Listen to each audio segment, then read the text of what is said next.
Assalamualaikum warahmatullahi wabarakatuh. Di sini kami dari kelompok 11 yang beranggotakan saya sendiri Muhammad Ilham Aulia dan dua rekan saya lainnya yaitu Sukma Aji Pamungkas dan Lina Herlina. Di sini kami akan membahas tentang kondisi sosial ekonomi masa reformasi. Nah, langsung saja ke pembahasan pertama yang dibawakan oleh saya. Perekonomian Indonesia pasca reformasi. Pada masa reformasi, perekonomian Indonesia ditandai dengan adanya krisis moneter yang berlanjut menjadi krisis ekonomi yang sampai saat ini belum menunjukkan tanda-tanda ke arah pemulihan.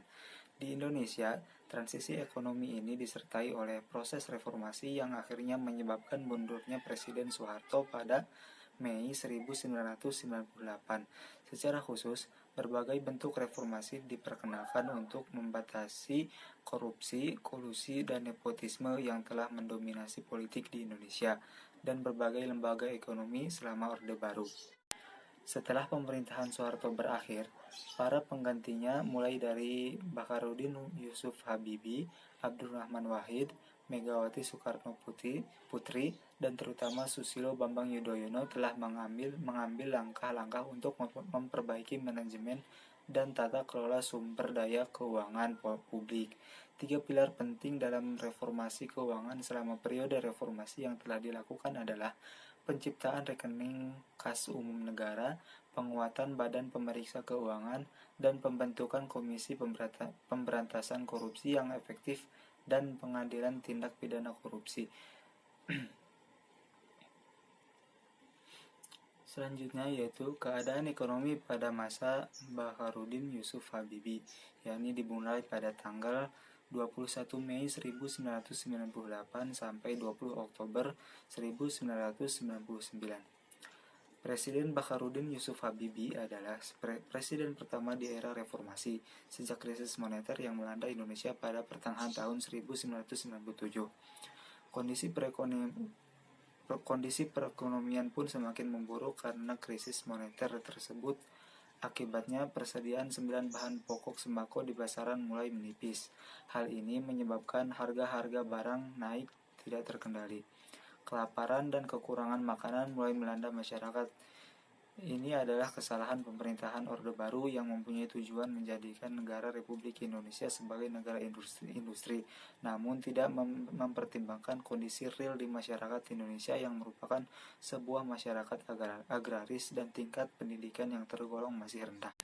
Presiden Habibie yang menjabat sebagai presiden menghadapi keberadaan Indonesia yang serba parah.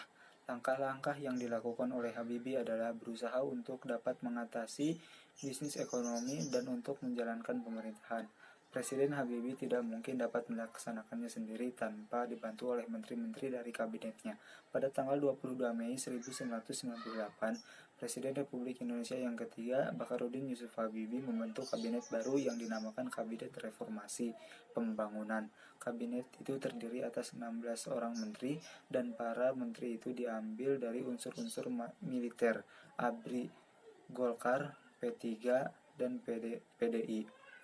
Masalah yang ada pada masa Bacharuddin Yusuf Habibie ini adalah ditolaknya pertanggungjawaban Presiden Habibie yang disampaikan pada sidang umum MPR tahun 1999, sehingga beliau merasa bahwa kesempatan untuk mencalonkan diri sebagai presiden lagi sangat kecil, dan kemudian dirinya tidak mencalonkan diri pada pemilu yang dilaksanakan. Dalam materi selanjutnya ada keadaan ekonomi pada masa pemerintahan Gus Dur. Pemerintahan Gus Dur menunjukkan adanya perbaikan ditandai oleh inflasi dan tingkat suku bunga juga mulai rendah karena Gus Dur menjalankan politik luar negeri yang bebas aktif, sering berkunjung ke luar negeri untuk memperbaiki citra Indonesia dan membuka peluang kerjasama terutama di bidang perdagangan. Pada masa pemerintahan Gus Dur, suasana demokratis juga mulai tampak terwujudnya, mulai dari penghapusan peraturan yang merugikan kaum minoritas kayak Imlek dulu tuh dipersulit zaman Soeharto, terus adanya diresmikan agama Konghucu dan pembubaran instansi negara yang tak lagi efektif hingga niat Gus Dur membuka hubungan diplomatik dengan Israel. Tapi selama pemerintahan Gus Dur, praktis tidak ada satupun masalah dalam negeri yang dapat terselesaikan dengan baik, sehingga ketidakstabilan dalam politik dan sosial yang tidak semakin surut selama pemerintahan Gus Dur. Buruknya hubungan antara pemerintah dengan IMF membuat pelaku bisnis termasuk investor asing menjadi enggan untuk melakukan kegiatan bisnisnya di Indonesia. Keadaan ekonomi pada masa pemerintahan Megawati. Setelah Presiden Gus Dur turun, Megawati menjadi Presiden Indonesia yang kelima. Inflasi yang dihadapi pemerintahan Megawati juga sangat berat. Tingkat inflasi pada Juli 2001 sudah mencapai 7,7%, padahal di era Gus Dur masih berkisar 2%. Bahkan laju inflasi tahunannya sudah mencapai 13,5%, padahal targetnya hanya 9,4%. Pada tahun 2002, lebih baik perekonomian dibanding 2001, walaupun sempat digoncang dengan isu bom Bali. Dalam sektor perbankan, Indonesia itu urutan terendah dalam standar dan kualitas yang sama. Namun Bank Indonesia buruk, namun tidak buruk dibandingkan dengan India dan Korea Selatan. Rendahnya pertumbuhan ekonomi disebabkan masih kurang berkembangnya investasi swasta baik dari dalam negeri maupun luar negeri. Lemahnya investasi disebabkan tidak stabilnya kondisi politik dan sosial, akibatnya membuat para investor tidak ingin menanamkan modal di Indonesia. Keadaan ekonomi pada masa pemerintahan SBY. Di sini tuh paling terkenal kebijakannya itu bantuan langsung tunai untuk keluarga yang kurang mampu. Nah itu tuh dibuat juga karena ada kenaikan harga BBM yang dianggap sebagai kompensasi. Terus ada perdamaian antara Aceh, gerakan Aceh Merdeka dengan Indonesia yang berdampak baik bagi stabilitas keamanan nasional, dan para investor pun kembali percaya untuk menanamkan sahamnya. Terus pelunasi hutang IMF. Terus kesuksesan perekonomian Indonesia adalah efektifnya kebijakan pemerintah yang berfokus pada disiplin fiskal yang tinggi dan pengurangan hutang negara. Terus pertumbuhan ekonomi makro yang pesat belum menyentuh seluruh lapisan masyarakat secara menyeluruh.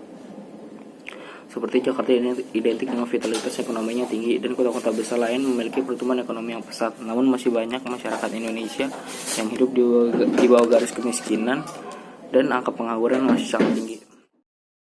Assalamualaikum warahmatullahi wabarakatuh. Saya Lina Herlina. Di sini saya akan menjelaskan tentang kebijakan-kebijakan yang dilakukan oleh setiap presiden.